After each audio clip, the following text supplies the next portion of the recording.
halo cusamen, nama aku Rizky Nur Fitri.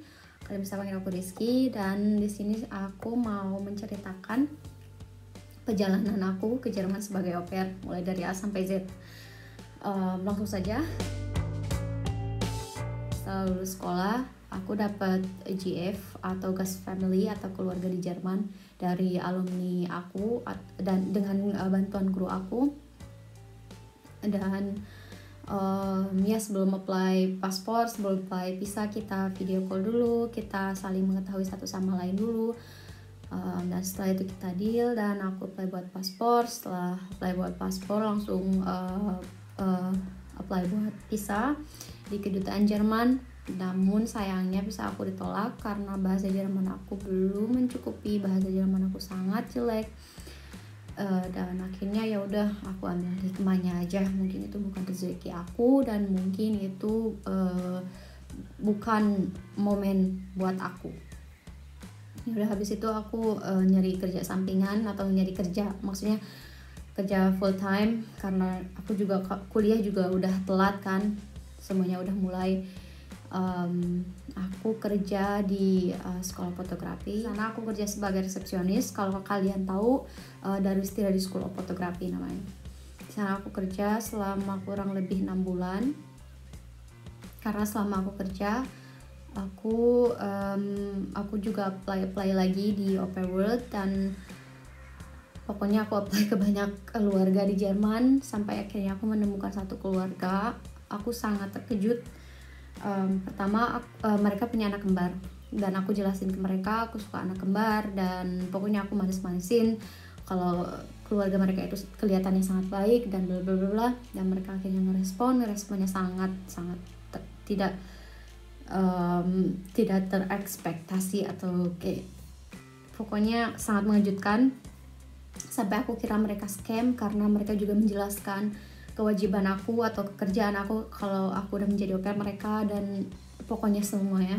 Sampai aku tanya apakah kalian scammer atau apakah ini scam bla bla bla bla, tapi kata mereka enggak. Dan akhirnya kita ngerencanain buat video call.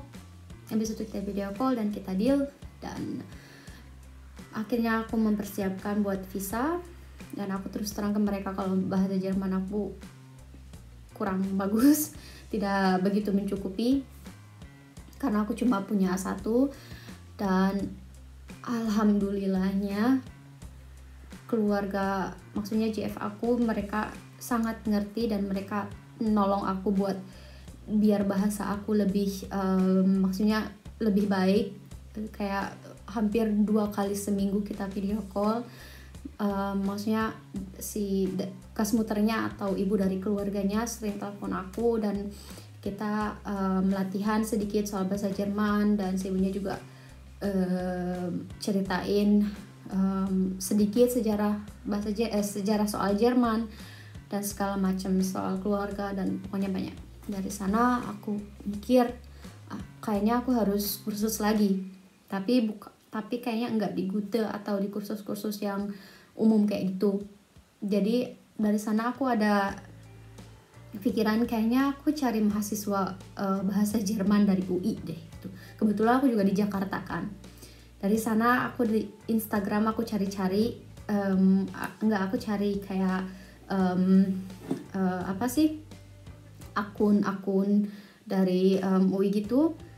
Terus aku lihat followersnya, terus aku text, aku nanyain apakah kamu atau apakah Anda membuka privat kursus bahasa Jerman ya, atau apakah ada kenalan. Dan kebetulan dia enggak, tapi dia kasih aku nomor yang buka privat bahasa Jerman gitu, dan aku langsung hubungi, kita deal, kita langsung ketemu, kita langsung belajar.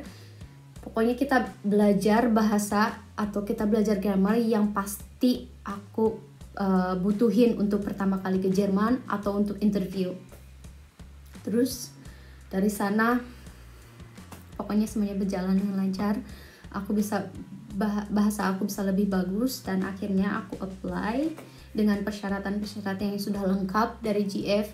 karena kebetulan GF atau keluarga aku yang di Jerman mereka juga ngerti dan mereka sangat mengikuti persyaratan-persyaratan dari kedutaan bahasa Jerman, dan mereka sampai punya kontak kontak dari salah satu pekerja di kedutaan Jerman, dan mereka terus-terusan kontak-kontakan. Dan ya aku apply, aku datang ke kedutaan Jerman. Pas interview aku udah mulai ada feeling kayaknya ada yang gak jelas nih, soalnya kayak mereka tuh ada agak-agak sedikit ragu ke aku, ngeliatannya sedikit ragu, dan mereka nanya sangat detail. Dan yaudah dari sana selesai, dan ternyata aku dapat email katanya interviewnya masih jelek, tapi aku punya kesempatan kedua. Aku harus bikin termin lagi interview, tapi dari sana aku harus 100% jawab semuanya, kalau enggak udah gagal. Habis dari itu GF aku saranin ke aku buat bikin surat atau bikin volmach gitu, jadi ngejelasin yakin kalau aku tuh emang pantas gitu dapat visa gitu. Karena interview sebelumnya itu karena aku modal A1, dan makanya itu aku pergi ke Jerman sebagai au pair karena aku masih mau belajar bahasa Jerman dan bla bla bla pokoknya. Dan pokoknya aku bikin volmach itu dengan bantuan keluarga aku, dan mereka juga kontak kedutaan Jerman juga. Dan dari sana aku dapat lagi termin buat interview, dan interview kedua sangat cepat, singkat, padat, dan alhamdulillah semuanya beres. Kayaknya aku ada sedikit tips deh buat yang mau apply au pair dan nggak yakin. Kalian coba deh kasih tahu GF kalian buat bantu kalian buat apply visa kalau GF-nya baik. Dan kalau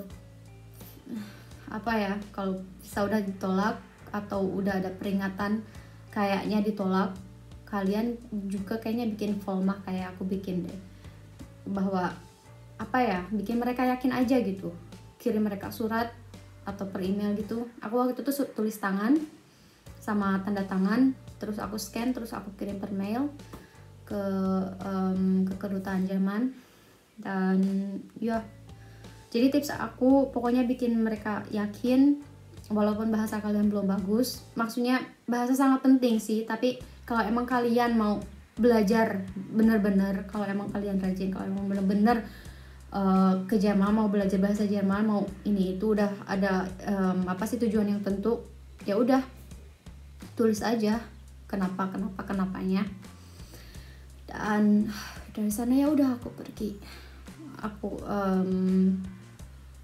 resign dari kerjaan, dan alhamdulillah rekan-rekan kerja aku juga mendukung, dan respon mereka juga positif ya, walaupun agak disayangkan aku keluar, tapi maksudnya resign, tapi mereka sangat mensupport aku. Dari sana aku juga seneng lah, dan akhirnya aku terbang. Terus kebetulan itu aku bulan April, dan alhamdulillah aku dapet tiket yang nggak begitu mahal, yang nggak sampai 1.000 euro atau yang nggak sampai 11 atau 15 atau 20 juta. Waktu itu kayaknya sekitar 6 juta, 7 jutaan deh buat pergi. Nah dari aku waktu itu pakai Air China, jadi aku transit di Cina selama kurang lebih 18 jam, dan itu nggak boleh keluar, harus di sekitaran airport. Terus ya udah dari sana aku pergi ke Jerman, maksudnya langsung terbang dari Cina ke Frankfurt ke Jerman. Dan pas di airport Frankfurt, aku di sana juga ada masalah, bukan masalah besar sih, mereka cuma mau melihat bukti bahwa aku tuh benar-benar au pair, aku benar-benar dapat keluarga, dan mereka pengen lihat juga kontrak segala macamnya. Tapi kebetulan waktu itu HP aku mati, aku nggak bawa power bank, dan semua dokumen aku di koper, dan kopernya itu nggak sama aku. Dan akhirnya dia luluh, maksudnya akhirnya dia percaya, dan aku akhirnya pergi. Dan dari sana aku langsung dijemput sama gas muter aku atau sama ibu angkat aku, dan dia langsung bawa kayak kardus kayak Rizky gitu. Walaupun di sana nggak banyak orang, di sana cuma ada beberapa orang, dan ya udah aku seneng, aku akhirnya ketemu mereka kayak langsung face to face, nggak melalui video call lagi. Di sana aku merasa sangat spesial banget karena ya dia langsung jemput aku ke airport dan langsung bawa aku ketemu sama mereka. Tapi pertama aku nggak ketemu sama keluarga komplit mereka sih, soalnya kebetulan anak-anaknya itu libur sekolah.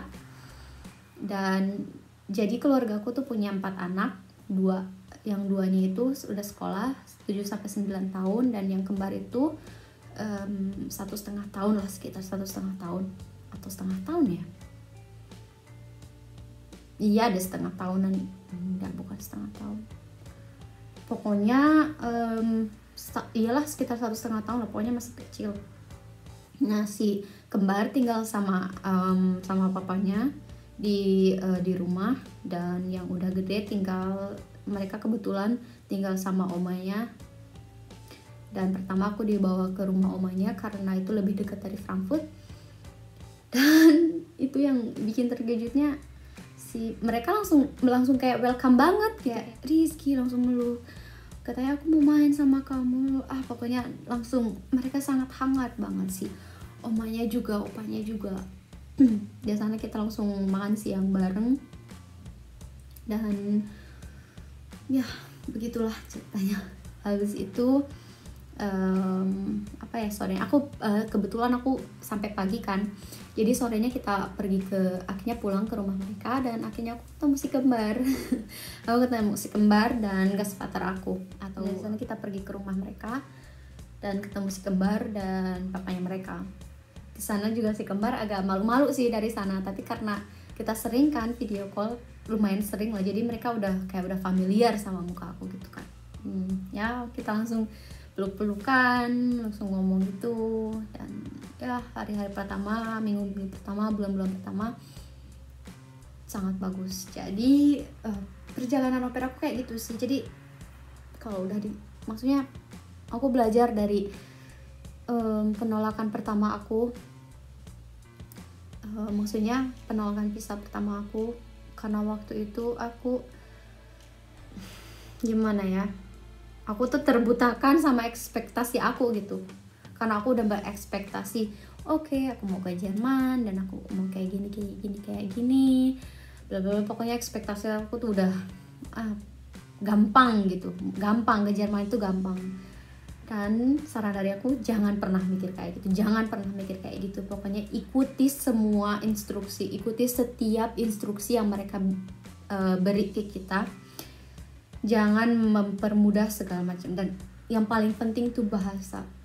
Itu udah nggak bisa itu udah nggak bisa dirubah, itu udah nggak bisa dirubah. Pokoknya bahasa udah sangat penting banget.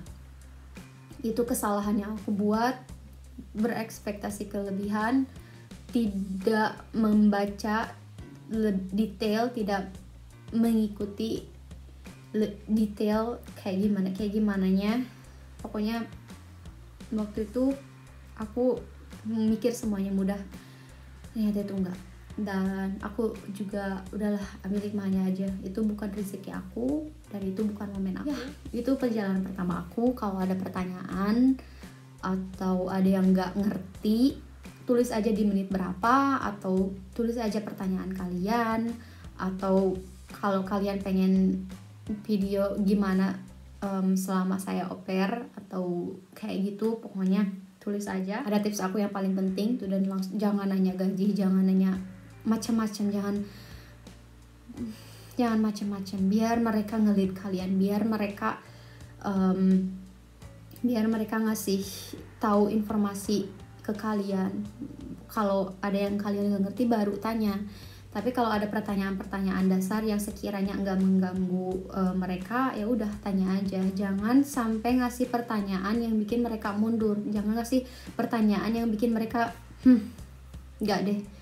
Pokoknya hati-hati kalau ngasih pertanyaan kayak gitu, karena mereka nggak sepemikiran sama kita, karena mereka juga kan apa sih, adat atau kultur mereka juga beda kan sama kita, jadi kita juga harus hati-hati dari sana. Be kind lah kayak gitu. Dan ya itu aja sih, semoga bermanfaat, semoga itu bisa menjelaskan semuanya. Pokoknya kalau ada pertanyaan tanya, dan kalau nggak jelas juga tanya. Makasih udah nonton.